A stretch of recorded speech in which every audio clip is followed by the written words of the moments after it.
Videos జరుగుతున్నారు, చక్కని material అందించారు. పిల్లలు కూడా మంచి దీవెనతో రావాలని ప్రార్థించండి. ఇక్కడి నుంచి పంపించబడే పిల్లలు, ఎందుకంటే సందర్భాన్ని బట్టి చెప్తున్నాను అన్నమాట అంతే.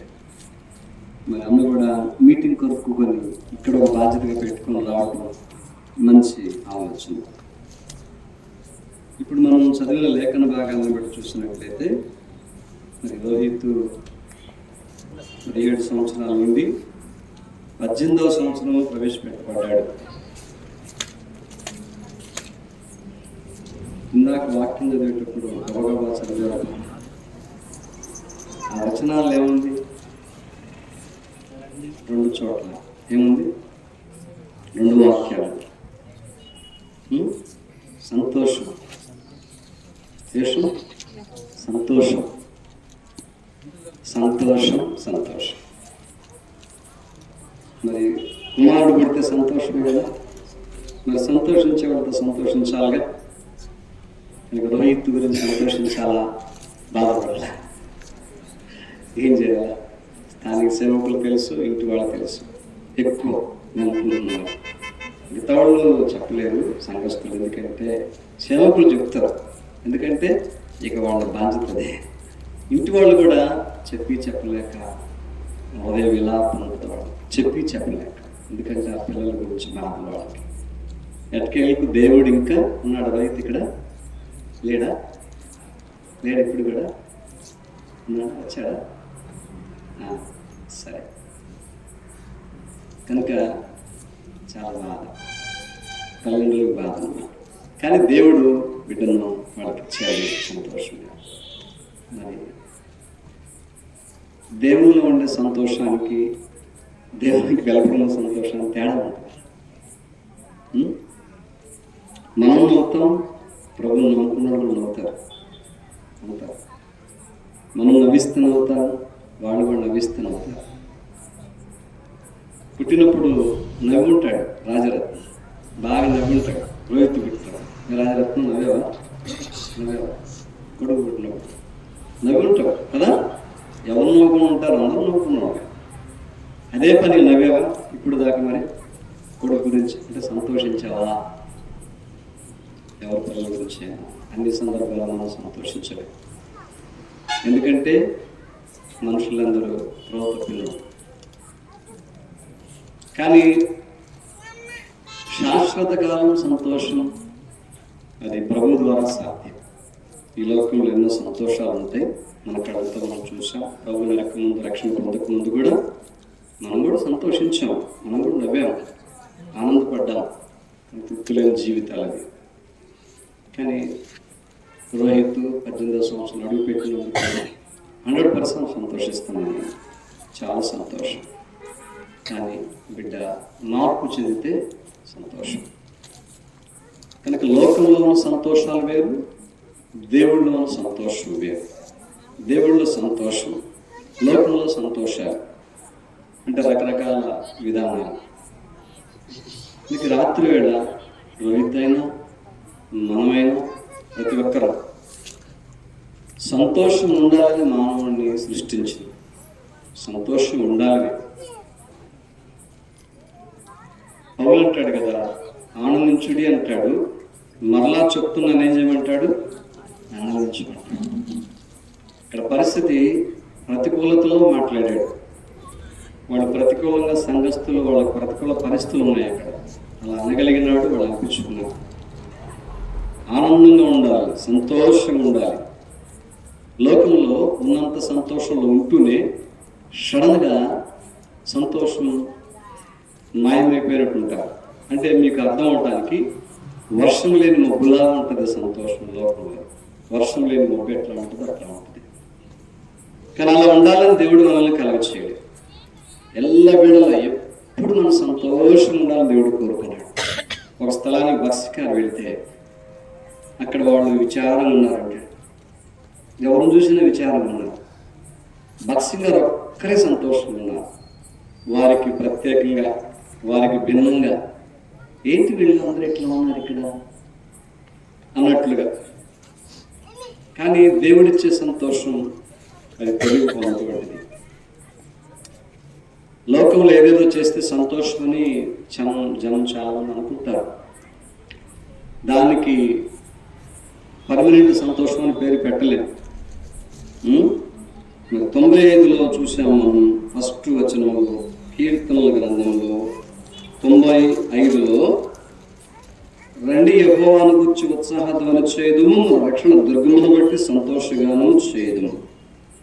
సంతోషమే కాదు, సంతోషంలో పాట వస్తుంది అన్నమాట. ఇంకా దుఃఖంలో పాట కాదు. అనేకసార్లు దుఃఖంలో పాట వచ్చిద్దా అంటే వచ్చింది. దుఃఖంలో పాట ఎప్పుడు వచ్చిందంటే సంతోషాన్ని బట్టి వచ్చింది. సంతోషాన్ని బట్టి వచ్చింది. అది దేవుని బట్టి. ప్రతి మానవులు, నేనైనా నీవైనా ప్రతి ఒక్కరూ నిత్యం సంతోషంగా ఉండాలని ప్రభు ద్వారా కోరుతున్నాడు. అది ఎలా, దేవుని ద్వారా అసలు ఎలా సాధ్యమైంది అనేది కొన్ని విషయాలు చూద్దాం. కొన్ని అనుభవాలు చూద్దాం. చిత్త మీద కృతీకరించి ఒక 5 సంగతులు చూద్దాం. ప్రభు ద్వారా నిత్యం సంతోషం ఉంటుంది. అది పగలైనా రాత్రైనా ఎప్పుడైనా కానీ.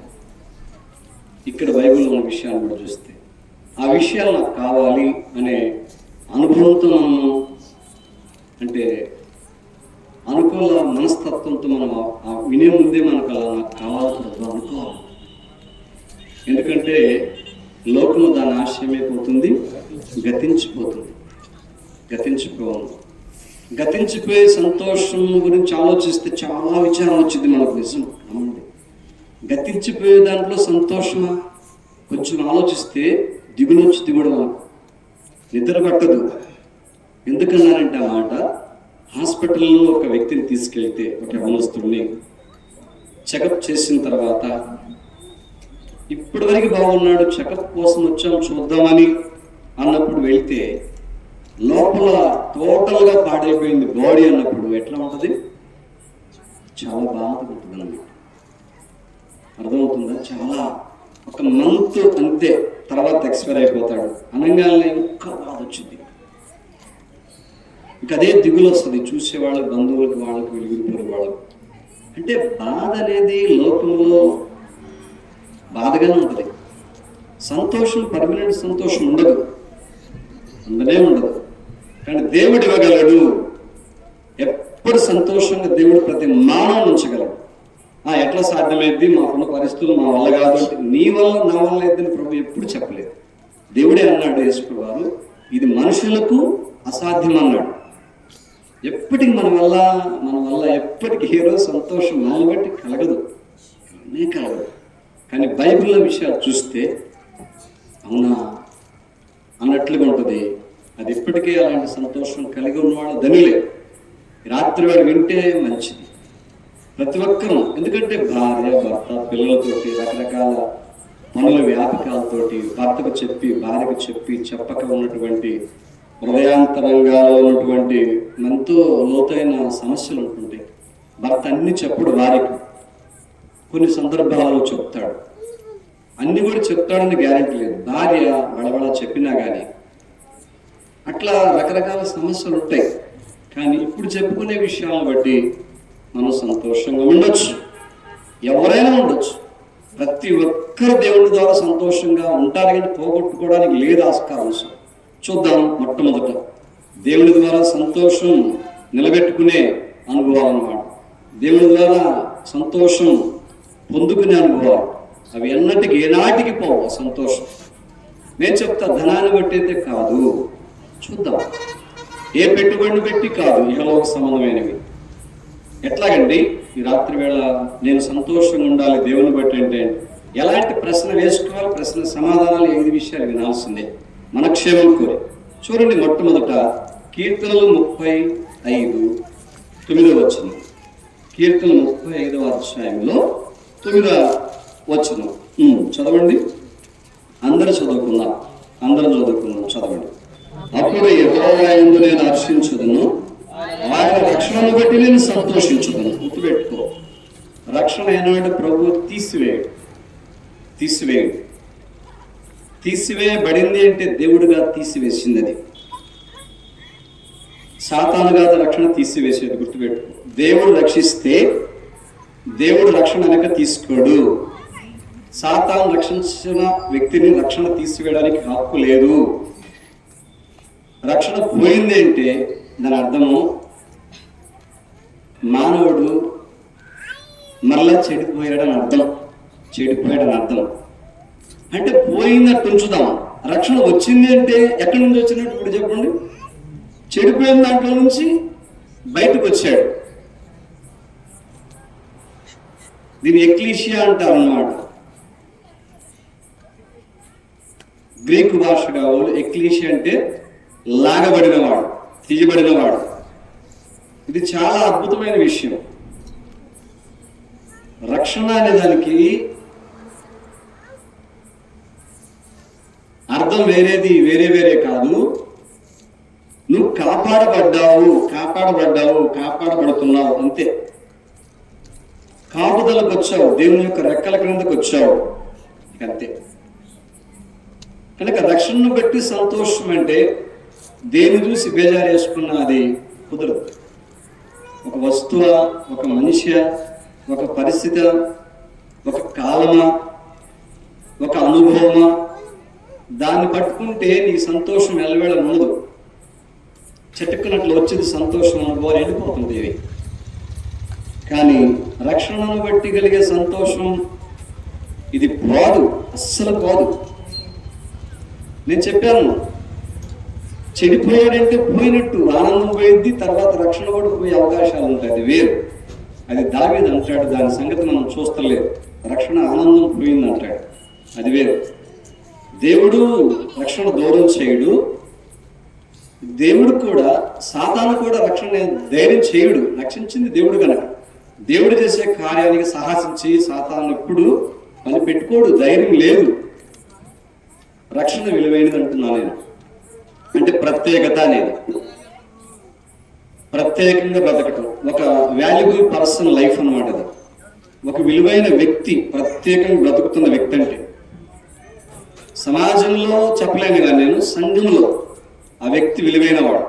పర్సన్ గారు అన్నారు, ప్రతి ఒక్కరు కూడా ఎలాంటి వాడు, విలువైన వాళ్ళు అన్నాడు, అవసరమైన వాళ్ళు అన్నాడు, సమానమైన వాళ్ళు అన్నారు. ఎవరు వీళ్ళంటే రక్షణ పొందిన వాళ్ళు అంతే. వాళ్ళు పాడతారా, వాక్యం చెప్తారా, ఇంకోటి పరిచయం చేస్తారా, తర్వాత సంగతి అది. రక్షణ అందుకే కదా పేతురు కూడా ఎబ్రీ పత్రికలో గ్రంథకర్త అన్నాడు, ఇంత గొప్ప రక్షణ నిర్లక్ష్యం చేస్తే. బంగారం దిగేసుకోవడం నిర్లక్ష్యం లేదు మానవుడికి.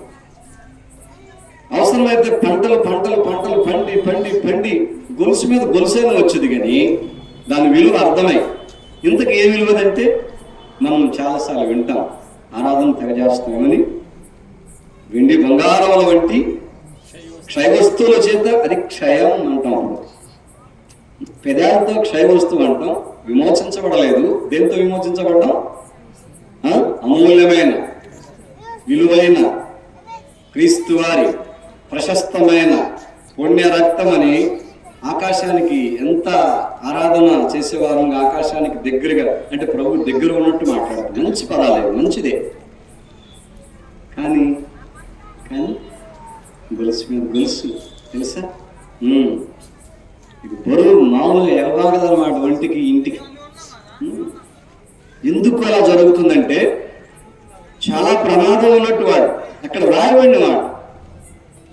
అక్షయమైనటువంటిది అంటే నశించిపోయేది, క్షమించండి. క్షయం అంటే ఏంటి? నశించేది. అక్షయం అంటే నశించడది, నిత్యం ఉండేది. యేసుప్రభు రక్తం అది అక్షయ రక్తం. అది ప్రతి పాపికి విమోచనకు ఆధారం. అది ఒక్క జీసస్ బ్లడ్ అంతే, ఇక రెండోది లేదు. ప్రతి వ్యక్తి రక్షణ పొందాలి. ప్రతి ఒక్కరూ భూమి మీద ఉన్నప్పుడే ప్రభువుని స్వీకరించాలి. ఇది ఆజ్ఞ, దైవ సంకల్పం. ప్రభువుని సొంత రక్షకునిగా స్వీకరించాలి. ఇంకా అసలు చెప్పాలంటే ఏంటి, అసలు మనకి ఏ స్థాయి, ఏ స్థితి మనది? మన గురించి ఒకటే పేరు, పాపులు తప్ప. అది బిరుదేమన్నా, అది ఇన్సల్ట్. ఎందుకంటే సామెతలు 14 చివరి వచనంలో పాపము ప్రజలకు గౌరవాన్ని తెచ్చిద్దనంద, అవమానం. ఒక మనిషి నలుగురిలో పట్టుకొని ఒక వ్యక్తిని అంటే తట్టుకోలేరు కదా, తట్టుకోలేరు. అహం అడ్డం వచ్చింది. నువ్వు తట్టుకున్నా తట్టుకోకపోయినా నువ్వు చేసే పాప బండారాన్ని బట్టి ప్రభు అవమానానికి అప్పచెప్తాడు. దేవుడు కాదు, పాపమే అవమానానికి అప్పచెప్తాడు. ప్రతి పాపంలో అవమానమే ఉంటుంది. బాహాటంగా గౌరవాలు కలిగిన పాపాలకు ఉన్నా కానీ అది ఆంతరంగిక పాపం మనిషిని అవమానానికి అప్పచెప్పేది ప్రతి సందర్భంలో. అందుకే మానవుడు ఆ పాపాన్ని బట్టి కలవరపడుతూ నిమ్మలం ఉండలేడు. నిజం నమ్మండి. ఏ వ్యక్తి పర్మనెంట్ సంతోషం ఉండలేడు ప్రభువుకి వెలపట, రక్షకుని వెలపట. అవును, ఎక్కడికి వెళ్తే పలానా చోటుకి వెళ్తే బాగా నవ్వుతావు అని అంటే అక్కడికి వెళ్ళాడు. బాగా నవ్వించాడు ఆయన. బాగా నవ్వించి ఆయన ఎలా కూర్చున్నాడు, నవ్వించిన ఆయన. సరే పలానా డాక్టర్ దగ్గర నువ్వు కూడా నవ్వుతావు, నన్ను నవ్వించినట్టు. డాక్టర్ గారి దగ్గర వెళ్ళలేదంటే ఆయన వెళ్ళాడు. సరే నవ్వించినోడికి నవ్వు రావట్లేదు, ఒరిజినల్ నవ్వు కాదు అది, నవ్విట్లేదు. సరే డాక్టర్ గారి దగ్గరికి వెళ్ళాడు. ఆ డాక్టర్ అన్నాడు, ఒక ఆయన ఉన్నాడు, బఫూన్ ఉన్నాడు, నేను కాదు ఆయన బాగా నవ్విస్తాడని విన్నాను అని చెప్పాడు. అప్పుడు ఆయన అంటున్నాడు, ఆ నవ్విచ్చే బఫూన్ నేనే అంటున్నాడు. నవ్విచ్చేవాడికి నవ్వు లేదు. ఎందుకు? పాపము ఆ సంతోషాన్ని హతం చేసి, అది అవ్వాదాం నుంచి వచ్చినటువంటి సంప్రాప్తమైనటువంటి పాపం. అది బంగారం గబ్బిలాలకు, ఎలుకలకు ఇక ఇతరత్ర అయ్యాల్సిందే, బైబిల్లో ఉంది. పడేసేయాల్సిందే, ఏం చేయలేదు అసలు. చాలా విలువైన మానవుడు చూస్తున్నాడే, అవి మీదకి వచ్చి కుంపటై కూర్చుంటాయి తెలుసా. పాపానికి పాపం కట్టుకున్నటువంటి జీవితాలు అవుతాయి. ఇంకెన్నెన్నో గౌరవార్థం కనపడతాయి లోకంలో. ఇన్ని పాపాల ప్రభువుకు వెళ్ళపటవన్నీ. కనుక రక్షణ అవసరం అంటే హృదయం శుద్ధి అవసరం. హృదయం శుద్ధి ఉంటే ఇక ప్రభు ఆనందమే వేరు, ఆ సంతోషమే వేరు. తిమోతి అంకులైతే మహిమలోకి చేర్చబడ్డాడు. ఎప్పుడో దైవ సేవకులు. ఆయన డ్యాన్స్ వేసాడు రక్షించబడ్డాక. ఏమేశాడు? మనకు చెప్పచ్చు. నేను డ్యాన్స్ చేయమంటుంది కానీ హృదయ సల్లాపం. ఎప్పుడు ఎల్లప్పుడు నా దేవుణ్ణి ఎదుర్కొంచుకున్నాను అంటాడు దావీదు. సంతోషం. ఎవరైతే ప్రభు రక్తంతో హృదయం కడగబడదో, పాటలు పాడు, వాక్యం చెప్పు, విను, నేను వాక్యం బాగా వింటానేవాడు కూడా ఇంత వేసుకుని ప్రభు రక్షకుడు లోపలికి రాలేదు కానీ ఆయన బాధపడతాడు, నువ్వు సంతోషంగా ఉండవు. జాగ్రత్త. పెండ్లి వస్త్రం లేదని గౌరవించలా, గౌరవిస్తూ ఒక మాట అన్నాడు, దరిద్రుడా పెండ్లి వస్త్రం లేకుండా ఇక్కడికి ఎట్టొచ్చావు అన్నాడా? ఏమన్నాడు? ప్రభు ఇచ్చే రెస్పెక్ట్ ఎవరు అసలు తెలుసా?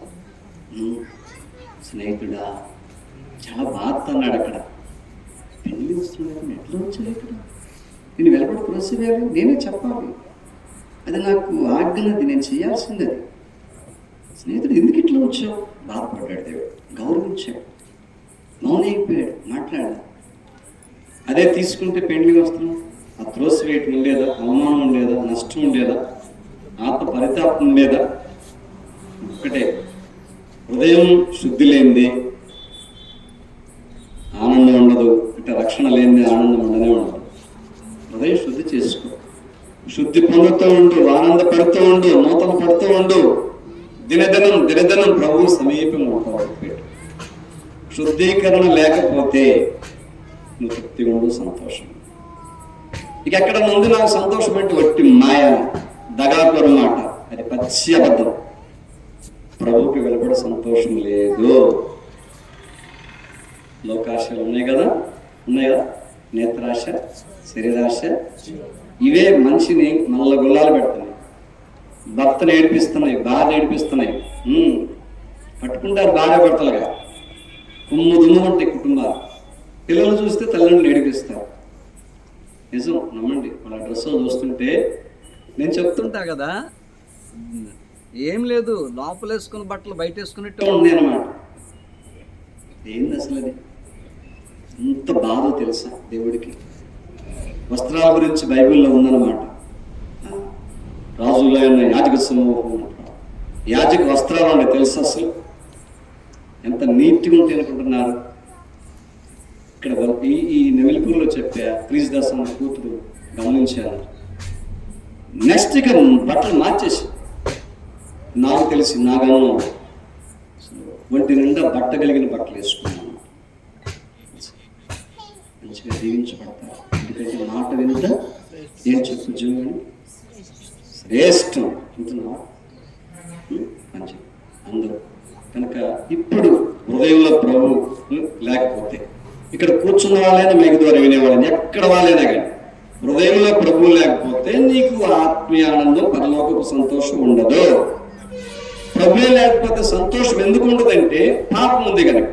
సరే సంతోషం లేకుండా దిగాలుగా కూర్చున్నామంటే అది పాపం కంటే భయంకరం. ఇదేంటన్నా అంతే, మరణం కన్నా భయంకరమైంది ప్రసంగి అంటున్నాడు. ఎవరు చెప్పండి, ఏంది మీరు మరణం కంటే భయంకరమైంది?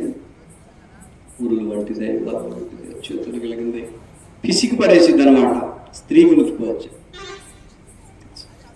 ఏంది పాపంలో డబల్ పాపం ఉంది. పాపంలో ఇక స్పాట్ అనమాట. అంతే, సైనడ్ మిగితే ఇంక వైద్యానికి కూడా అందుబాటు ఉండదు. అట్లాంటి పరిస్థితి అనమాట. ఘోరమైనటువంటి పరిస్థితులు లోకంలో ఉన్నాయి. నువ్వు ఎక్కడ కూర్చున్నావో, ఇక్కడ కూర్చున్నావేమో, ఈ మాటలు వింటున్నావేమో, హృదయంలో యేసు ప్రభు, శుద్ధి చేసే యేసు ప్రభు, పాపములైన యేసు ప్రభు, ప్రాణత్యాగం చేసిన యేసు ప్రభు, చనిపోయి సమాధి చేయబడి తిరిగి లేచిన యేసు ప్రభు, కపటం లేని యేసు ప్రభు లేకపోతే ఆ హృదయం పాపానికి నెలవు. ఆ హృదయం కలిగిన మానవుడు చచ్చిపోతే నరకం. ప్రత్యేకంగా చెప్పేది ఏంటి? ఇంకా చెప్పు. ఇంకా టైం ఉందంటావా? చెప్పలేము. ప్రతిదీ దేవుని టైం. ఎప్పుడేమేదో తెలియదు. సడన్ గా చచ్చిపోతే నరకం. ఉన్నప్పుడే ప్రాణము హృదయంలో ప్రభువును చేర్చుకో. ఆయన పవిత్రమైన రక్తంతో హృదయం కడుక్కో. నెమ్మదిగా ఉంటావు. అదే సంతోషం, అదే ఆనందం. ఎన్ని కష్టాలు వచ్చినా, ఎన్ని ఇబ్బందులు వచ్చినా, ఎందుకు తెలుసా? లోపల సంతోష పెట్టేటటువంటి ప్రభు చేరాడు. ఈ సంతోష ప్రవాహానికి ఆ సమస్యలన్నీ కొట్టుకుపోతాయి. అప్పుడు నిన్ను చూస్తే బాధలకే భయం వేయాలి, శ్రమలకే దిగులు పుట్టాలి, వస్తాయి. ఎందుకంటే సంతోష పెట్టే దేవుడు లోపల ఉన్నాడు కనుక. ఇక సంతోషం ఎక్కడ తక్కువే. దావిదం లేదా, నా గిన్నె ఎడ్డమవుతుంది అంటున్నాడు. నిండి పొర్లుచున్నది, నా గిన్నె నిండిపోయి పొర్లుతుంది అంటున్నాడు. సాక్ష్యం, సంతోషం సాక్ష్యం. కనుక మొట్టమొదట దేవుని ద్వారా తరిగిపోని సంతోషం కలగాలంటే రక్షణ పొందాలి. నువ్వు దేవుడికి ఇవ్వబడాలి. ఆయన రక్తంతో హృదయం కడుగుతావు. మొదట రక్షణ పొందితే దేవుడి యొక్క సంతోషం ఉంటుంది. ఈ సంతోషం ఎవరు తీసివేయలేరు. రెండోది, పర్మనెంట్ సంతోషం పొందాలంటే ఏం చేయాలి? రక్షణ పొందిన తర్వాత అదే కీర్తనలో 66:6 మరిదాసు 3:6 చూడు ఒకసారి. 66:6 చదువుదాం అందరం కలిసి. చదవండి. ఆయన సముద్రమును ఎండిన భూమిగా చేశాడు, జనులు కాలినడకచే దాటింది, అక్కడ ఆయన యందు మేము సంతోషించితిమి. సందర్భము ఏంటి? సంతోషం. జీవితంలో వెలిగిపోయిన సంతోషం. వాడు ఎప్పుడు లేని అనుభవం, మునుపు ఎన్నడూ ఎడనటువంటి త్రోవలో, మునుపు ఎన్నడూ ఎడని ప్రయాణాలు. యోషువ మాట్లాడతాడు 4:3 అనుకుంటా. మునుపెన్నడూ లేనటువంటి ప్రయాణాలు, మునుపెన్నడూ తెలియని అనుభవాలు. అనుభవంలో కూడా సంతోషం ఉంటుంది. ఎట్లా? ఆయన ఏం చేశాడు? ఆ జలాన్ని చెంబు జలం కాదు, బిందె జలం కాదు, ఒక వాటర్ ట్యాంక్ జలం కాదు. ఎంత జలం? ఎంత జలం? సముద్ర జలం. దేంతో తీసుకొస్తావు? గ్లాసులు ఒడ్డు మీద వస్తారా? వాళ్ళేదా కంపరం పుట్టింది, జుట్టు పిక్కోలేదు అనుకుంటాడు బహుశా. వెనక్కి సైన్యం వస్తున్నారు, ముందు సముద్రం. ఏంది ఈయన మెంటలోడ్లాగా ఉన్నాడే. వాడికి మోస చూస్తుంటే మెంటలోడు అన్నారేమో. ఆయన తెలియకలంటే మాట్లాడారు అక్కడ. ఆవిడ మాట్లాడే ఉద్దేశం అది. నువ్వు చేసిన పని ఎట్టుందంటే ఆయనకు బోధ చేశారు, మోసకి బోధ చేశారు. మేము ఎక్కడుంటే మంచిదో తెలుసా నీకు? మేము ఎక్కడ ఉండాలి అక్కడ ఉండాలి. నువ్వు ఏం చేసావు తెలుసా? తీసుకురావాలని స్థలాన్ని తీసుకొచ్చావు, బోధ చేశారు అక్కడ మోసే. అది రాను వెంటాడే చెప్పారు కదా, రక్షణ సంతోషం పోదు. పోని కూడా వాళ్ళను పుట్టానికి వదిలిపెట్టుకోవాలా. వాళ్ళు దారి చూడలేదు, చూస్తాం అనుకోలేదు అసలు. అట్లా ఆ జలానంతా ఏం చేశాడు? ఎండగొట్టాడు, ఆరజేశాడు. తెలుసా మీకు? పొడి నేలంటే పొడి నేలే, గోడలుగా ఉంది నీరు. ఎట్లా ఉంది? ఈ ప్రక్క ఆ ప్రక్క వేసిన నెట్టుంది, గోడలే. ఈ గోడలు దానిలో ప్రొక్లైన్ పెట్టి కొడితే పడిపోతాయి. ఆ నీటి గోడలు, చెమ్మలేని గోడలు, పొల్లిరాని గోడలు, తుప్పర్లు కూడా చెందిన గోడలు. ఆ గోడల మధ్య ఆరిన్నేల. వింతైనటువంటి అనుభవం అన్నమాట. వాళ్ళు నడిచారు. ఎవరు నడిపిస్తే నడిచారు? ఎవరు? వాళ్ళు ఒక్కొక్కరికి నడిచారా? చాలా కష్టం అసలు. ఏం అర్థం కాదు ఒక్కోసారి మనకు కూడా, ఏం తెలియదు నాకు. అది నాకైనా నీకైనా కొన్ని పరిస్థితులు వచ్చినప్పుడు ఎంతమంది కోసం ప్రార్థన చేస్తాం, ఎంతమంది మంచి సలహాలు ఇస్తాం, ఒక్కోసారి ఏం అర్థం కాదు. కానీ దేవుడు అట్లా కాముండి నడిపిస్తాడు. నాకు అనేసారి మనం ఏం చేస్తామంటే ఏదో చేస్తాం, అర్థం కానప్పుడు. తెలుసా మీకు? చేశారా? ఎక్కడ చేశారా? నేను మీ పేరు పెట్టి అడగను కానీ చేశారా? చేసి ఉండొచ్చు. నేను కూడా తెలియనప్పుడు ఏదేదో చేస్తాం. ఇది నాకు తెలియలేదే, ఏం చేయాలని తెలియదు, చాలా చేస్తాం. నష్టపోతాం, నష్టపెడతాం. మనం చేసే పని కుటుంబం కూడా నష్టపోతుంటుంది అన్నమాట కొన్ని సందర్భాలు, ఏదైనా విషయాల దగ్గర. ఇక్కడ ఏం జరిగింది తెలిసిన? దేవుని చేత నడిపించబడ్డారు. వాళ్ళే నడిచారు. అసలు వాళ్ళు నడిచారా? దూకి సావాలా, వాళ్ళు వస్తే సంపితే సావాలని అంటున్నాడు. అసలు నడిచారా? వాళ్ళ వల్ల అయిందా? దేవుడు అన్నాడు, మోషతో చెప్పించాడేమని, అలా ఉండండి, నేడు కలగబో రక్షణ మీరు చూస్తారు, నిలబడండి చాలు అన్నాడు. అంటే నడవండి, నిలవండి, నడవండి, అంతే. దేవుని చేత నడిపించబడ్డారు వాళ్ళు కనుకనే అక్కడ ఏం జరిగింది? వాళ్ళకు ఏం జరిగింది? 66:6 చివరి భాగం. అక్కడ ఆయనను మేమేం చేసాం అనేసాం అనుకుంటాం. నిర్గమకాండం చూసి శనిగారు. వాస్తవమే, కాదంటలేదు. వాళ్ళు నడుస్తుంటే ఎట్లా తెలిసిన, అడుగు తీసి అడిగేస్తుంటే భయంగా, ఒడుకుగా. మీరు అర్థం చేసుకోండి. నిర్గమకాండం చదవండి, ఇది చదవండి, కీర్తనలు మళ్ళా 105 ప్రాంతం చదువుకోండి, అన్ని చదువుకోండి. ఓపిక కూర్చొని అర్థమైంది బైబిల్. వణుకొడుకుగా, భయంగా, సంతోషం. ఎట్లుంది? నీళ్ళు పడవుగా? పడవురా, పడవ అసలు పదవ. హైవే రోడ్ వేసాడు దేవుడు. హైవే అంటే ఎంతమంది జనం, లక్షల మంది జనం, సుమారు 5 లక్షల జనం అంటే మామూలు సంతోషించారు అన్నమాట. భలే సంతోషించారు. ఈ దారి నుంచి అది అడిగిపోతుంటే వింత ఉన్నాడు. భయము, వణుకు, సంతోషం ఆరిపోయింది కింద నేల. అది ఐగుప్తులు నడవని రోడ్డు మేము వస్తున్నాం, మీరు పండు ముందుకి చచ్చిపోతారు, రోడ్డు దాటి అవతల పండు అలా అనలేదు. వాళ్ళు దేవుడి చేత నడిపించబడలేదు కనుక ఐగుప్తులే మధ్యలోకి రాగానే చచ్చిపోయారు. ఎందుకు? వాళ్ళు కూడా అదే వస్తున్నారు కదా? కాదు. ఎందుకు? వాళ్ళు వచ్చే ఉద్దేశమే దేవుని ప్రజలను చంపడానికి వస్తున్నారు. ఆ దారి, దేవుని దారిలో వస్తే మంచి దారి, దేవుని ఆలోచన రావాలి. దేవుని దారిలో ఏ రకంగా వస్తున్నారు? చంపాలని వస్తున్నారు. దేవుని దారిలో వస్తున్నారు కానీ దేవుని యొక్క ప్రజలను చంపడం, అది కూడా మునిగిపోయారు. ఆ దారి ఎందుకు తెలిసిన? దేవుని చేత నడిపించబడే వారికి. అందుకే రోమపత్రిక 8:14 ఉంది కదా, ఎందరూ దేవుని ఆత్మ చేత నడిపించబడితే వాళ్ళెవరు? అందరూ దేవుని కుమారులు. ఆడవాళ్ళైతే కుమార్తెలు, పిల్లలకి అంతే. తెలుగు తర్జుమా అంతే. తెలుగులో అన్ని మనకు బాగున్నటువంటి కొన్ని పదజాలాలు ఇంగ్లీష్ బైబిల్ దగ్గరికి వెళ్తే స్టన్ అయిపోతుంటాం ఒకసారి. అవును మరి అట్లా అందరూ ఆత్మ చేత అంటే దేవుడు ఆత్మ కనుక మనం ఆయన ఎట్లా ఆరాధిస్తాం? ఆత్మతో సత్యం. అంటే మనం రెండోది దేవుని చేత నడిపించబడ్డప్పుడు సంతోషం అంటాం. గుర్తుపెట్టుకో, దేవుని చేత నడిపించబడ్డ ఆ రోజు నువ్వు సంతోషం వెనక నిలకలేస్తుంటావు. మరి ముందు చెప్పిన సంతోషం ఉంటుంది కదా అంటే ఉంటుంది. యా నిలబెట్టుకుంటున్నావు? ఇక తర్జన భర్జన అయిపోతుంటారు. సువార్త చెప్పమని చెబుతారు. ఏమని? దేవుడు లోకం ఎంత ప్రేమించాడు, ఎంతో నిజమే. నీకు సంతోషం ఉందా? ఎందుకంటే దేవుని నాకు ఇస్తేనేగా.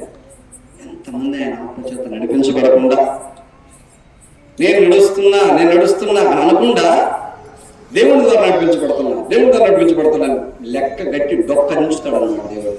జాగ్రత్త, లెక్క గట్టి డొక్కరించుతాడు. నా సేవకుని మీద న్యాయమే గారు చెప్పాడు. ఆయన బతుకున్నప్పుడు లెక్క కడతాడు, జాగ్రత్త అనేవాడు. నాకు చెప్తాడు సేవకులకి, నీ సేవ కాదు ముఖ్యం, నువ్వు ముఖ్యం అనేవాడు అనమాట. ఇప్పటికీ చెవులు మోగుతుంటుంది అనమాట. నీ సేవ కాదు ముఖ్యం, ఎవరు ముఖ్యం? నువ్వు ముఖ్యం. ప్రతిరోజు మర్చిపోయానా అంటాను కూడా అనలేకపోతాను అన్నమాట. ఇది గర్వం కాదు, అసహ్యం కాదు. 360 రోజులు నాకు తెలిసి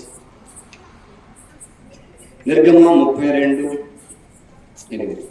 నిర్గమ 32:8 అంట. నా వాగ్దానాలు అనేకం ప్రోగించి ఎత్తుపడుతున్నా.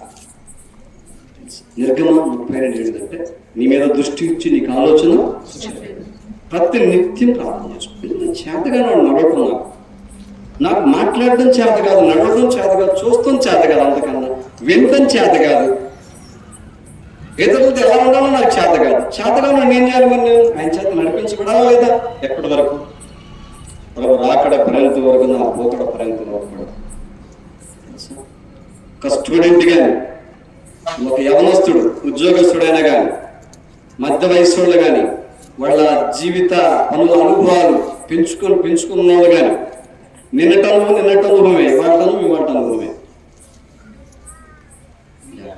రెండో విషయం, అప్పుడు సంతోషంగా ఉంటాం. లేకపోతే మన ముఖాలు అర్థమైంది, మన సంగతులు బైబిల్ చెప్పేసింది. ఎక్కడో ఇల్లు తప్పులో కాలేసారు అనిపించింది. చూస్తే అర్థమైంది అనమాట.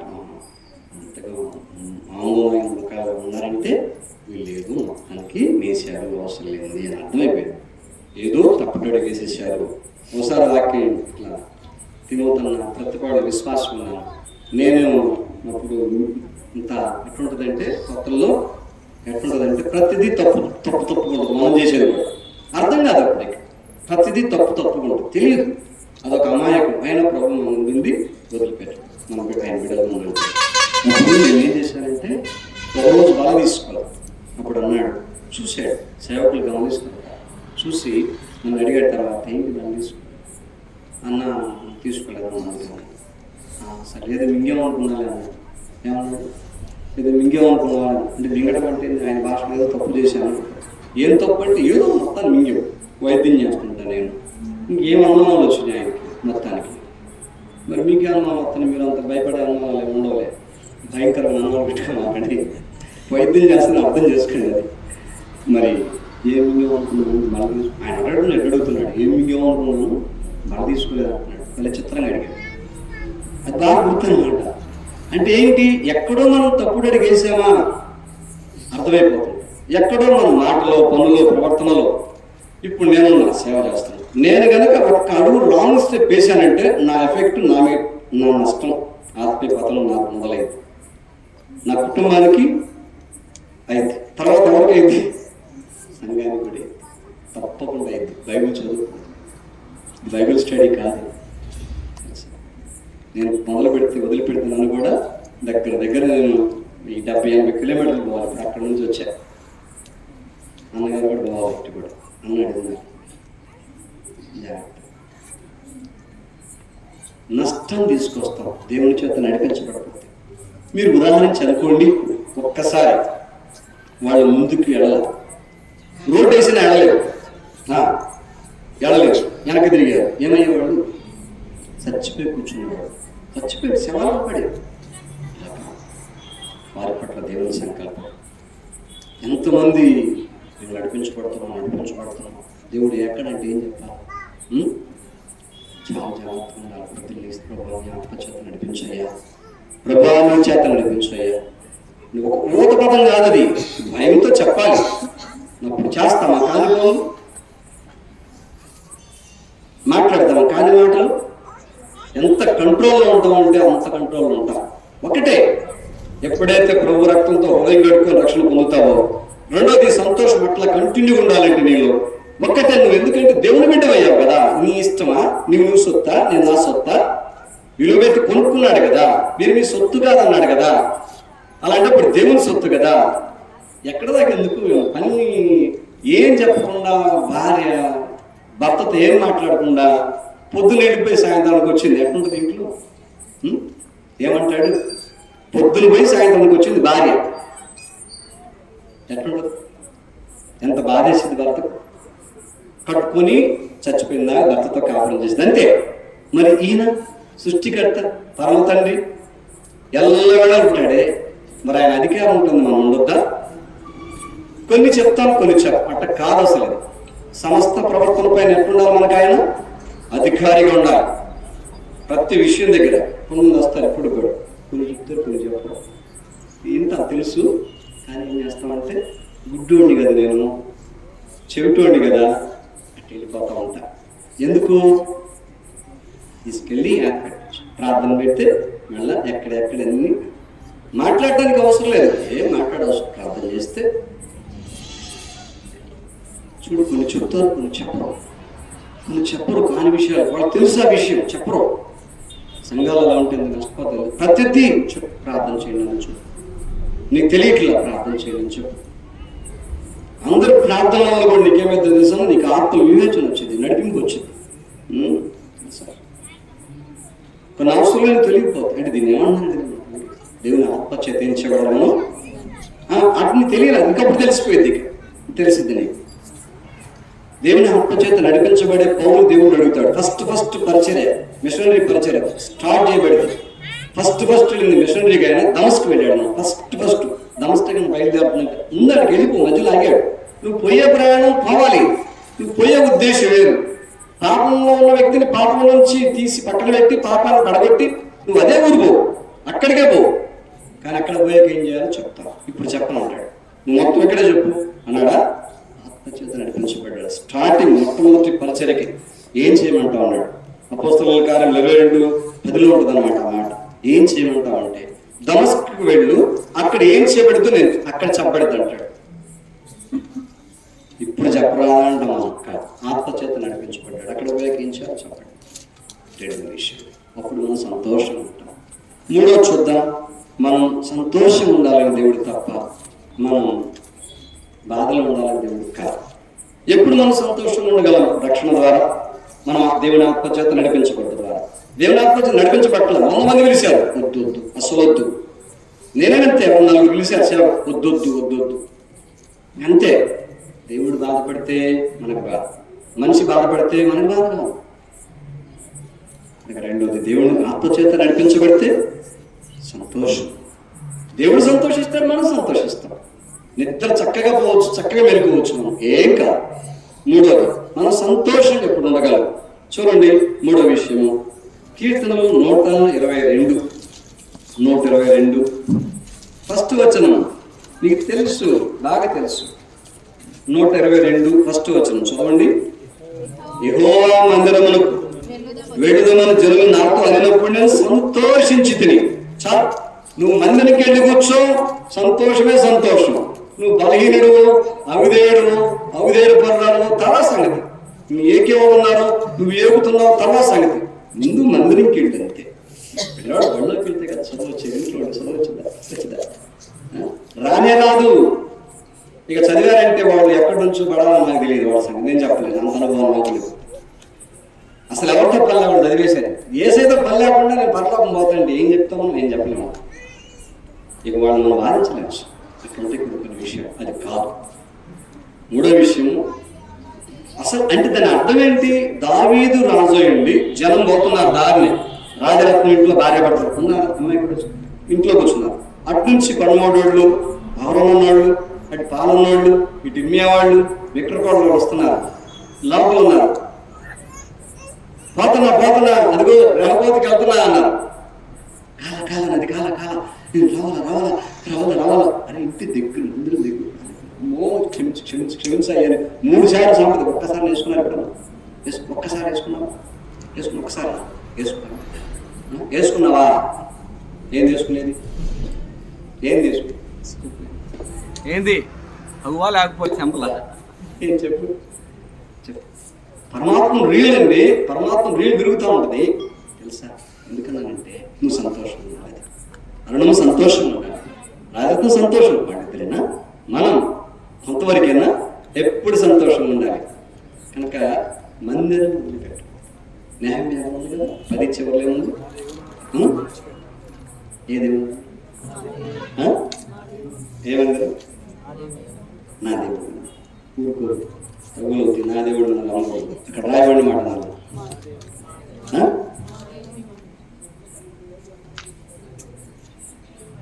ఎవరి మందిరం చెప్పు? నమ్మకం వస్తుంది, హృదయంలో ప్రభుని చేసుకో. మా దేవుని మందిరాన్ని మేమేం చేయము, విడిచిపెట్టము అన్నారు. మీరు కూర్చున్నారు. నేను ఇక మందిరం మానేద్దాం అనుకున్నాను. ఉన్నారా? నేను తిట్టలే, అరవలే, భయపడలే. అడిచి మాత్రం వస్తాము లేదు చెప్పండి. ఇంకొక డ్యూటీ పెట్టారు. సందర్భంలో కొట్టుకుంటాడు దేవుడు, వాళ్ళు ఎక్కడ చేయకూడదు, పిచ్చి పిచ్చిగా. చెప్పండి. నేను రాబోతుకు రాను అన్నాడు. ఉన్నారా? చేయి చూపించొద్దు. ఉన్నారా? అనవద్దు. అననే అనుకో. అట్లా అనుకుంటూ సేవ చేసిన వాళ్ళు కాదు. ప్రభువు ఎక్కడ పిలిపిస్తే అక్కడికి. ఒక సాక్ష్యం కాదు, ఎటు పంపిస్తాడు పోతాడు. గొప్ప కాదు, సాక్ష్యం అంతే.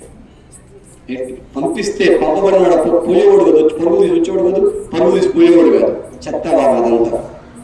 పంపబడింది పోతున్నాడు. ఇట్లా మందిరం మందిరం మందిరం మందిరం మందిరం ఎటు పోయిన మందిరం. నేను చెప్తా, మీకు తెలుసు కదా, ఇన్నేళ్ల సేవలో నేను చెప్తాను. ఇటీవల దేవుడు అనుమతి ఇచ్చి అమ్మ దగ్గర ఎప్పుడు లేదు, హాస్పిటల్ ఉండాల్సి వచ్చి 2 రాత్రులు 3 నెలలు కాశాను నాకు మధ్యలో ఎప్పుడు లేదు. అది అనుమతించాడు ప్రభు. ఎంతోమందికి వాక్యం చెప్తున్నాం, తల్లిని చూడు తండ్రిని చూడని. ఇప్పుడు చూడాలి, అక్కడ చూస్తాం కాదు, హాస్పిటల్ కూడా వెళ్ళి చూడాలంటే తప్పదు. ఇప్పుడు అక్కడ వదిలిపెట్టి వచ్చింది. మళ్ళా నువ్వు చెప్పుకొని ఇద్దరు నడిపెట్టి రావు. మందిరంలో పడిపోవడమే, మాట్లాడటం లేదన్నమాట. సేవకులకి మందిరమే మందిరమే. విశ్వాసం కూడా అంతే. ఆయన పూర్తిగా సేవకుడు పెడతాను. సేవకుడు అనిపించుకున్నాడు దావీదు. అసలు ఏ స్థాయి అసలు అది? సేవకుడు అనిపించుకున్నాడు, ప్రవక్త అనిపించుకున్నాడు దావీదు. తెలుసా? రాజ్య పరిపాలన చేస్తూ మందిరం మందిరం మందిరం మందిరం మందిరంకి వచ్చేవాళ్ళు సంతోషంగా ఉంటారు. మొద్దు వాళ్ళు ఎట్టు పోయిన మందిరమే. పొద్దున పోతే సాయంత్రానికి పక్కన పోయేవారు పక్కనే దగ్గర 4 కిలోమీటర్లు ఉన్న దేవుడి చిత్తని చెప్పి ఆయన చేత నడిపించబడకపోతే వెళ్ళేవాడికి కాదు. ఇప్పటికి కూడా బొల్లాపల్లి సేవ చేస్తున్నాం. జూన్ 26 వస్తే ఈ నెలలో 3 నుండి 4 వచ్చినట్టు. అక్కడ మందిరం మందిరం మందిరం. నాకు ఇచ్చింది దేవుడు ఏంది? సంఘం నన్ను పోషిస్తుంది, దేవుడు నన్ను పోషిస్తున్నాడు. ఇటీవల ప్రార్థన కూడా చేస్తున్నా, నా ప్రేరేపణ కలిగి. ప్రభా సంఘం, ప్రార్థించే సంఘం. తెలుసా? సంఘం అంటే ప్రాణం దేవుడికి. ఏమనుకుంటున్నాం? ఆషామాషిగా సంఘం బలహీనతలు ఉన్నాయో, పొరపాట్లు ఉన్నాయో దేవుడు చూసుకుంటాడు, నన్ను నిన్ను నేను అది. కానీ బయట బాగా చెప్తాను, నా అంతరంగికంగా చెప్పుకుంటా, నా బాధగా చెప్పుకుంటా, నా బాధ నాకు చెప్తా ఉంటుంది. మేము తొందరపడ్డాకు అలా అనుకుంటా. నేను చెప్తా, వాళ్ళు ఏం చెప్తున్నా వింటా ఉండుగా నేను మాట్లాడమాకంట. సేవకురాలు నా భార్యతో, నువ్వు చెప్తున్నారా వింటా ఉన్నంట, మాట్లాడమాకంట. వాళ్ళతో నువ్వు మాట్లాడదు, వింటా ఉండు అంతే, మాట్లాడదు. ఏమన్నా సందర్భం వస్తే మాట్లాడు. ఒకళ్ళ క్షేమం కలిగే మాట అయితే వద్దమ్మా మాట్లాడద్దు, వింటా ఉండు, ప్రార్థన పెట్టు.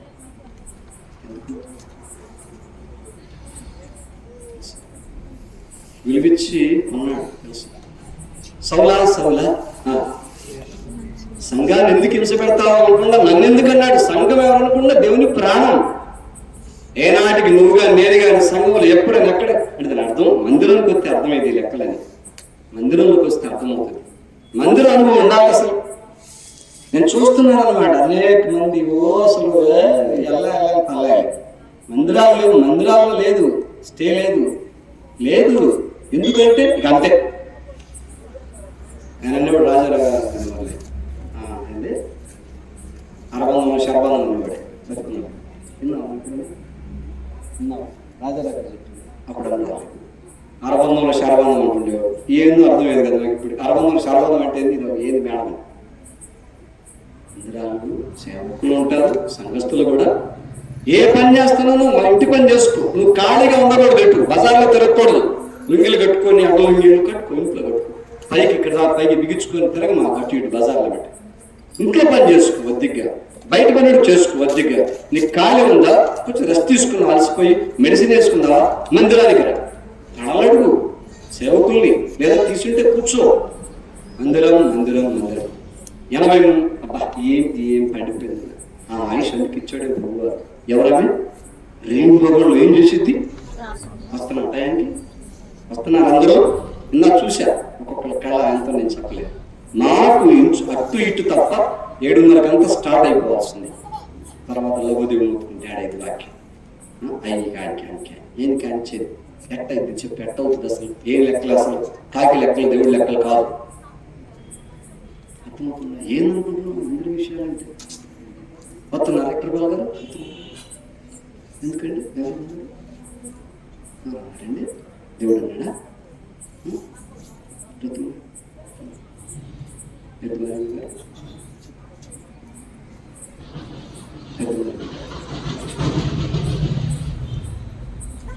ఇక్కడికి వచ్చు అద్భుతంగా నీకు పని ఉంటుంది అన్నమాట. ప్రేరేపిస్తాడు దేవుడు సేవకుని, లేకపోతే ఏదో పని ఉంటుంది అక్కడ నువ్వు చేయదగ్గ పని. అసలు వద్దు రెండో విషయం, మందిరం మనకు సంతోషం తీసుకొచ్చు. దావీదు లాంటి అంతకు ఎప్పుడు అంటే గజెట్ ఆఫీసర్, లాయర్ల, జడ్జిల, ఐపీఎస్ అని అవి పనులు చేస్తాను. నువ్వు చేయవా? నువ్వేం ఆఫీసర్ అని చేయట్లేదు చెప్తావా? చెయ్యి. నేను ఇప్పుడు బైబిల్ స్టడీ చూస్తుంటే మందిరం పడేసి కొత్త టెంపరీగా కొట్టేసుకున్నాం మా పనులు అక్కడ. ఎట్లా అంటే అర్థం కాదు, సంతోషం సుఖం తెలుసుకొని మందిరం పెట్టుకున్నాం. ఇది కష్టమే, అక్కడ సుఖం ఉంది పాత మందిరం.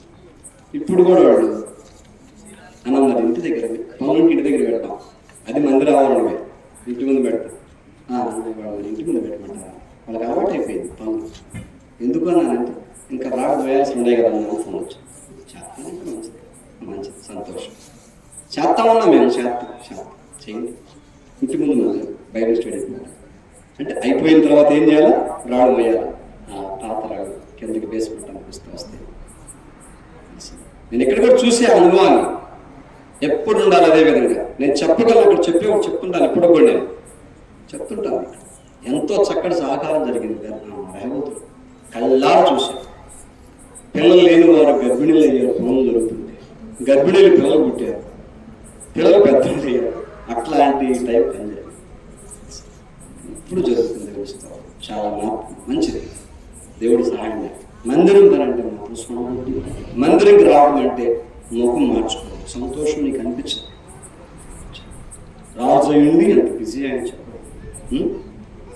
నీకు ఆనందం వల్ల అన్నయ్య ఈ అక్క అసలు ఎందుకు చెప్పు అవన్నీ అని చెప్పాను ఇందా. ఈ సంతోషంలో కొట్టుకుపోవాలి అన్నీ. ఏం చేయాలి అప్పుడు? అందరానికి లోక 57 చివరిలో ఉంది. యేసు వారు వాక్యం చెప్తున్నారంట. జనులు ఎట్టు వస్తున్నారు? ఏ టైంకి వస్తున్నారంట? ఏ టైంకి వస్తున్నారు? మీరేంద్ర బైబిల్ చదివితే బాగుంటుంది. ఏ టైంకి వస్తున్నారు? చిన్నక్క చెప్పు, నువ్వే ఇస్తారు పక్క చిన్నక్క నువ్వు చెప్తూ ఈ అక్క చెప్తుంది. అందరూ అక్కడ ఎప్పుడు వస్తున్నారు? ఇచ్చాడు కదా వాళ్ళు, తినాదు ఇచ్చాడు నాడు ఎంత పెందల కాడ వచ్చేవాళ్ళు, ఎంత చేసి చూపించాడు. మందిరాలకు వచ్చేవాడు. వాక్యం చెప్పాను. సిస్టర్ తీర్మానం చేసుకో, ముందు కూర్చుకుంటాను. ఏదో మరీ పెద్ద వెనుక వయసు దేవుడు మాట్లాడు అంటే సంతోషం నిజంగా ఎవరు కాదు. మందిరం కూర్చు ఇంత సంతోషం ఉంటాం అనుకున్నాను. సంతోషం కూడా చూసుకో. దేవుడు సంతోషం. ఇదన్నా విషయం. రక్షించబడితే సంతోషం ఉంటావు. దేవుని ఆత్మచేత నడిపించబడితే సంతోషం ఉంటావు.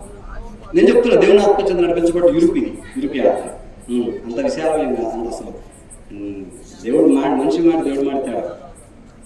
మూడవది, మందిరంకి వెళ్తే తెగ సంతోషం ఉన్న వాస్తవాలు. 3 విషయాలు నిజమేనా?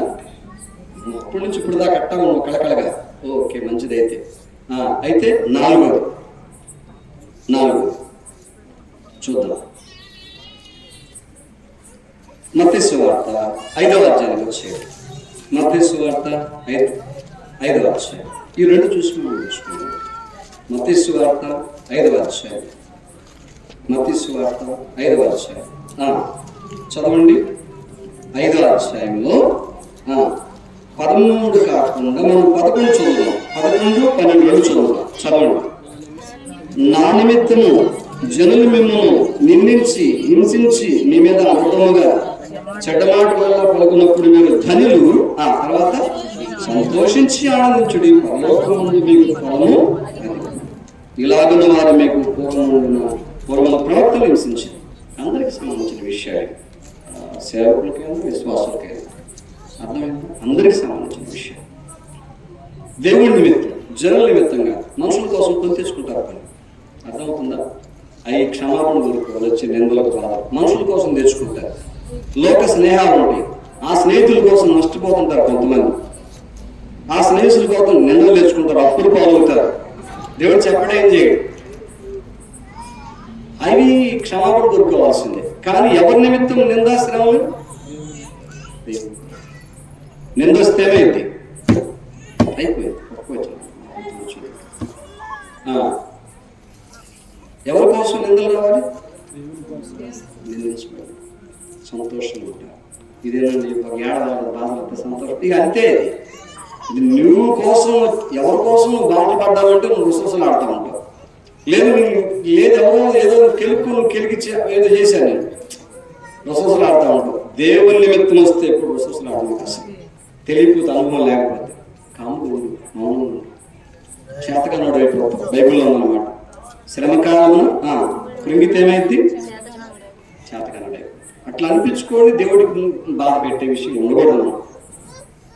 వస్తుంటే వచ్చినప్పుడు మనం సంతోషించాలనే రావాలి. మనం ఉంటుందా? ఎవరన్నా అన్నారనుకో, దేవుడి నిమిత్తం, దేవుడి కోసం, లోకం నుండి ఎవరన్నా నేను ప్రభుని నమ్ముకున్నావు, బంధువులు అన్నారు, నేను నీ అంత చండాలపతి చండాలు కూడా ఎవరు లేరన్నారు. ఎట్లుంటుంది నీకు? అప్పుడు ఎట్లుంటుంది? లేదు, సంఘంలో అయినా నేను అర్థం చేసుకోలే, నేను అపార్థం చేసుకున్నారు. దేవుడు అనుమతించాడు, పరీక్ష పెట్టాడు. షిమీని కనుక ఎట్లా దావీదుకి వాడుకున్నాడు, మరి దావీదులాగా అనగలుగుతావా? అంటావా? అంటే తగువులే ఉండవు అన్నమాట. అంటే అసలు వివాదాలు ఉండవు అన్నమాట. ఉండవు. అంటే అసలు లోపల బడబాకి మన నుంచి వచ్చేది మొదట పర్సనల్ నుంచి వచ్చేది, తర్వాత కుటుంబాల్లో పోయేది, తర్వాత సంఘాల్లో పోయేది, వ్యక్తిగత నుంచి పుట్టుకొచ్చింది అన్నమాట వివాదం అనేది. ఆ మైండ్ సెట్ బయటకు వచ్చేసింది. కుటుంబాల్లో బాధ అది మళ్ళీ సంఘాలు. ఎంత బాగా తెలిసిన నింద వచ్చిందంటే, బాధ వచ్చిందంటే, శ్రమ వచ్చిందంటే చిరునవ్వు నవ్వేవా? చిరునవ్వు నవ్వేవా? లేకపోతే చూడాల్సింది అయిపోయిందా నేను వదలలేదు. అంతు చూస్తా ఏ అంతు? నీ అంతు చూస్తే ఏమైపోయేవాడివి? ఏమైపోయేదాన్ని దేవుడు. నీ అంతు చూస్తే ఏమైపోయేవాడివి? ఏమైపోయేదానివి? ఈ అసలు ఉండేవాడివి కాదు. ఎవరంతు చూస్తావు? దేవుడు విలవెల్లాడిపోతాడు ఆ మాట అన్నప్పుడు. చేశాడు, నాకు అవకాశం ఇవ్వవా? నేను మార్చుకోవడం కోసం కొన్ని కల్పిస్తాను సాధనాలు, నాకు అవకాశం ఇవ్వవా? నువ్వే చేస్తావా? నువ్వు చేస్తావా? నువ్వు ఒకటేనా అంటాడు. ఇప్పుడు ఏం చేయాలి? ఏం చేయాలి? ఇదే రేహబోతు. అక్కడ పోతే కొంతకాలం రేహబోతు అని వచ్చింది, బల్లాపల్లి. ఇక్కడికి వచ్చా మళ్ళీ బెరాకం అవుతుంది మాట. ఎందుకంటే ఎక్కడ అలవాటు అక్కడ మందుల పేరు అంటున్నాం కదా. ఇదే దీంట్లో సాక్ష్యం కోసం చెప్తుంది, తెలిసిపరచడం కోసం. ఏలి అన్న కొంతమంది బ్రదర్ తెలుసు, నువ్వు కుళ్ళిపోతాడు అన్నాడు. అవునా కాదా? బ్రదర్స్ బైబిల్ స్టడీ రోజు ఎవరు అన్నాడా? మర్చిపోయారు మీరు? నేను మర్చిపోను అట్లా. నేను ఇప్పుడు ఇక్కడ నాకు అది లేదు అసలే.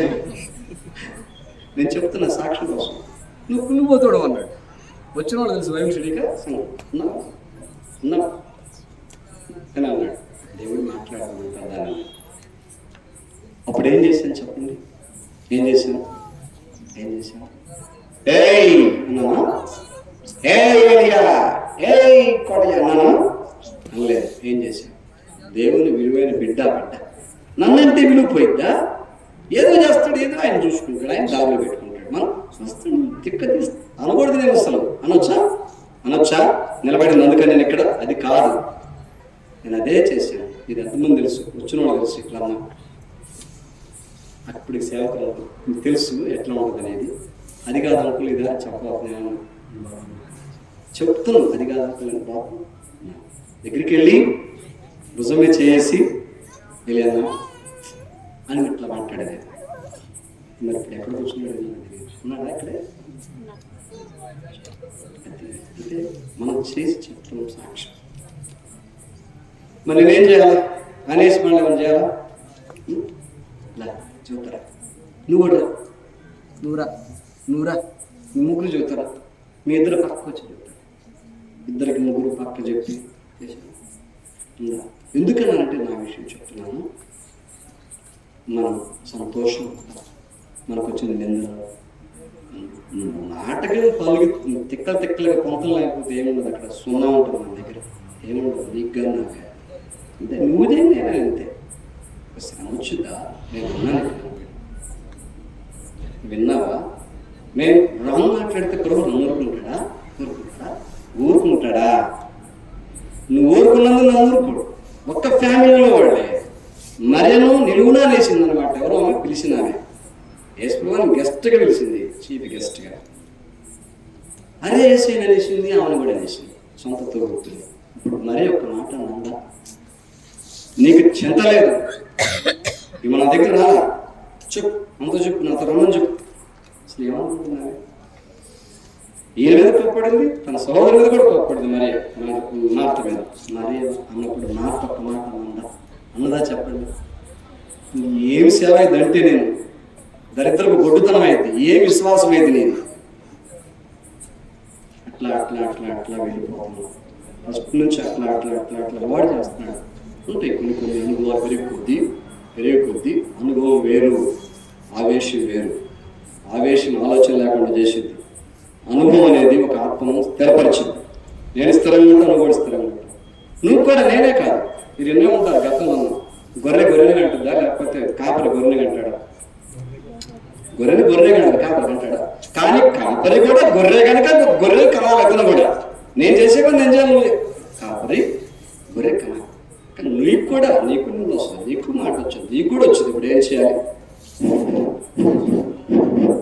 ఈ కరెంట్ ఇది కరెంట్ ఊదుకోవడం ఎక్కువ వచ్చింది. ఎప్పుడు వచ్చింది అవసరమైతే అవసరం. రికార్డులు ఎంత చెత్త వాళ్ళు, రికార్డు లేదు అసలు. దరిద్రం కాకపోతే రికార్డులా? ఎందుకు రికార్డులు? యాడ్ చూపించాలి, యాడ్ చూపించాలి రికార్డు. దేవుడి దగ్గర రికార్డు ఎంత వస్తే ఇంత పెద్ద అవార్డు వస్తా. నీకు అనుమతించాడు దేవుడు, నమ్ము. ఈ వాక్యం గుర్తొచ్చింది, నువ్వు మౌనం ఉంటే గుర్తొచ్చింది. గుర్తు లేకపోయినా నువ్వు మౌనంలోనే నీకు సంతోషం వస్తుంది. ఎవరో వచ్చారు దావీదు అంటున్నారు, అడిగినే ఉండలేదు. మీరు ఆగండి, మీకేంది సంబంధం అన్నాడు అనమాట. అసలు దేవుళ్ళు సంతోషపడేవాడు. కాకపోతే ఆ కీర్తన 102 ఫస్ట్ అంటాడు, నిందించినప్పుడు నిందిస్తే సంతోషపడదు, నిద్ర పట్టదు. ఆ రోజు మనమేం దేవుడిని చూపిస్తామా? నిందకు 10 నిందలు వేస్తా అను, ఇంకెక్కడో ఉంటాం, మూలకి వెళ్ళిపోతాం. ఇప్పుడు చేయకూడదు అట్లా.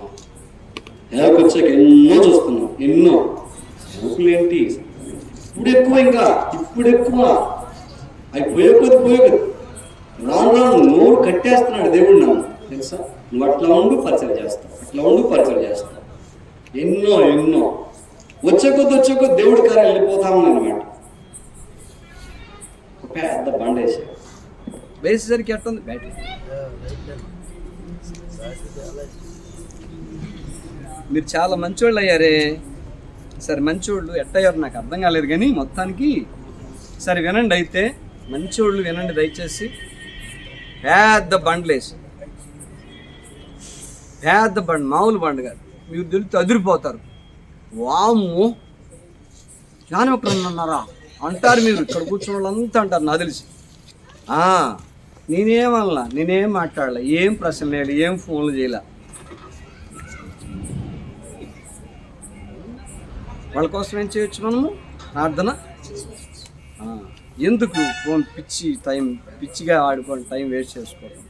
అట్లా వస్తూ ఉంటే లోపల వస్తాయి, లోపల సంఘం వెలపటి వస్తాయి, ఇంకో సంఘాలు, ఇంకో రకరకాలుగా. ఈరోజు కలుషితమైంది వాతావరణం. అట్లా వస్తుంటే మాట్లాడటం లేదు. సేవకురాలు బాధపడి ఇట్టట్ట చెప్తే అర్థమైంది కదా, అర్థమైంది నేను చెబితే నేను దేవుడిని ఆయన కాదు కదా.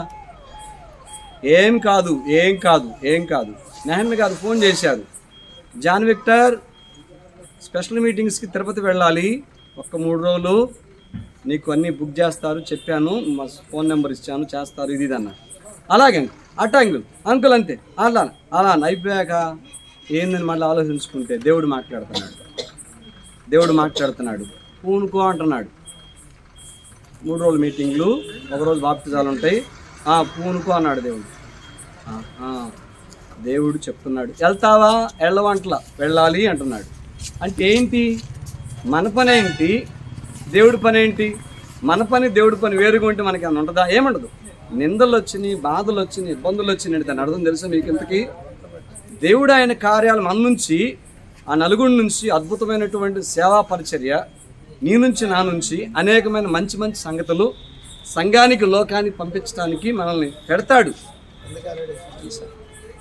కనుక నిందలు వచ్చినప్పుడు మనం నిందించినప్పుడు ఎట్టుండాలా?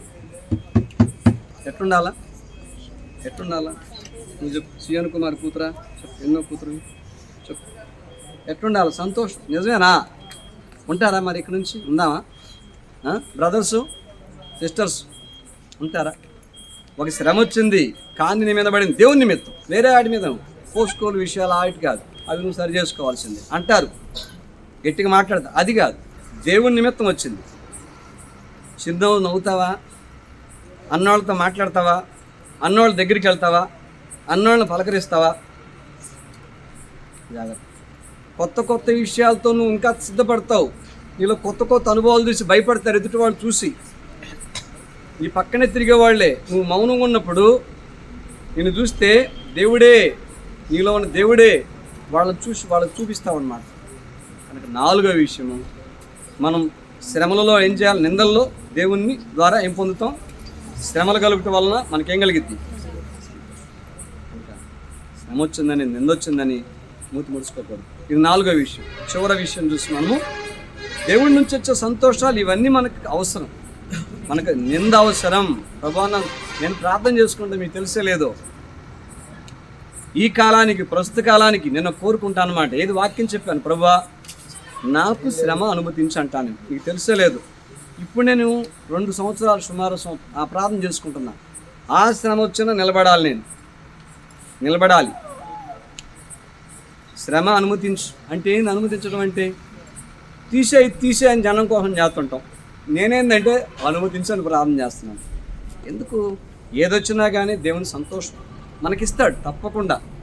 4వ విషయం, దేవుని సంతోషం ఎవరికంటే నిందల పాలైన వాడు, దేవుని నిమిత్తం. చివరి చూడండి ఒకసారి మనం చూసి ప్రార్థనలోకి వెళ్దాం. 1 తిమోతి, చివరిగా 1 తిమోతి 2వ అధ్యాయం. 1 తిమోతి 2వ అధ్యాయం. 1 తిమోతి 2వ అధ్యాయంలో మనందరం కలిసి ఈ విషయం చూసుకున్నాం. 2వ అధ్యాయంలో 1వ వచనం 2వ వచనం చదవండి. ఆ సెల్ నుండి చూసేవాడు. మనము సంపూర్ణ భక్తియు మాన్యతయు కలిగి నెమ్మదిగాను సుఖముగాను బ్రతుకు నిమిత్తం అన్నిటికంటే ముఖ్యముగా మనుషులందరి కొరకు, రాజుల కొరకు, అధికారులందరి కొరకు విజ్ఞాపములను, ప్రార్థనలను, యాచనలను, కృతజ్ఞతాస్తులను చేయవాలని హెచ్చరించున్నాను. మనం సంతోషంగా ఉండాలంటే ఏం చేయాలి? ఇక్కడ సంతోషం ఆడున్నాం, నెమ్మది సుఖంగా అంటే వెరిబోగులోడా అంటాడు దేవుడు. నేను చెప్పను, దేవుడు చెప్తాడు సమాధానం. ఎందుకు? ఎవరైతే సంతోషంగా ఉంటారో వాళ్ళకి ఏముంటుంది? నెమ్మది ఉంటుంది, సుఖం ఉంటుంది. సంతోషం ఉన్న వాళ్ళ దగ్గర నెమ్మదిగా ఉంటారు చూడు, సుఖంగా ఉంటారు. ఏ సుఖం? తింటే కడితే వచ్చేది నేను అంటలా, ఆత్మ సౌఖ్యం. నెమ్మదిగా ఉంటారు. ఎప్పుడు? ప్రార్థన చేసి. ఎవరి కోసం ప్రార్థన? చెప్పిన వాళ్ళ కోసం చెయ్యి, చెప్పిన వాళ్ళ కోసం కూడా ప్రార్థన చెయ్యి. నేను ఇక్కడ నిలబడ్డా, అన్న నిలబడ్డాడు, ప్రార్థన చేయండి అన్నారు, చెయ్యి. ఇంటికి వెళ్ళావు, సంఘ ప్రార్థనలో లిమిట్లు ఉంటాయి, ఇంటికాడ ప్రార్థన లిమిట్ ఉండదు. ఏం చేయొచ్చు? ఏం చేయొచ్చు? చెప్పిన విషయాలు నీకు కొన్ని దేవుడు ఇస్తుంటాడు, అవి చెయ్యాలా. ప్రార్థన అనేది గుర్తుపెట్టుకో, నీకు సంతోషం తీసుకొచ్చు. నువ్వు ప్రార్థన చేయిపోయావంటే సంతోషం అనిపించదు నీకు. ఉపవాస ప్రార్థన వచ్చేవాళ్ళు ఉన్నారు ఇక్కడ అందరూ? జరుగుతుందిగా, వస్తున్నారా? మీరు గృహాల్లో జరుగుద్ది, ఎక్కడ జరుగుద్దో. ఉపవాస ప్రార్థన అంటే కూడుకోవాలి, సంఘ ప్రార్థన అంటే కూడుకోవాలి, గొలుసు ప్రార్థన అంటే కూడుకోవాలి. చేశాం, మేము అనుభవించాం. ఇప్పటికి కాసుకొని కూర్చుంటా ఉంటాం. సేవకురాలుగానే ఎవరు వస్తున్నారు, ఎవరు పోతున్నారు, ఏంటి తెలుసా? కాసుకోవాలి. ఎవరైనా మిస్ అయితే వెళ్ళి కూర్చోవడమే. అర్థమవుతుందా? ఒకసారి పోటీ పడినట్టు నేను పోవాలని సేవకురాలు, నేను పోతున్నాలే, ఒకసారి నేను పోదాం అనుకుంటా, ఎవరినో ప్రభు పెడతాడు. అంటే ఏంటి? నీకు పని ఉంది. అట్లా సేవకులు పనులు ఉంటాయి. అదే టైంలో నేను పర్మనెంట్గా అక్కడ ఉంటానని చెప్పట్లా, మేము గమనాగమనాలు కలిగి ఉంటాం. విస్తారమైన పనిలో నేను మొదలుపెట్టిన ముగించిన అక్కడ ఉన్న పని వాళ్ళని బట్టి అప్పచెప్తుంటుంటానన్నమాట.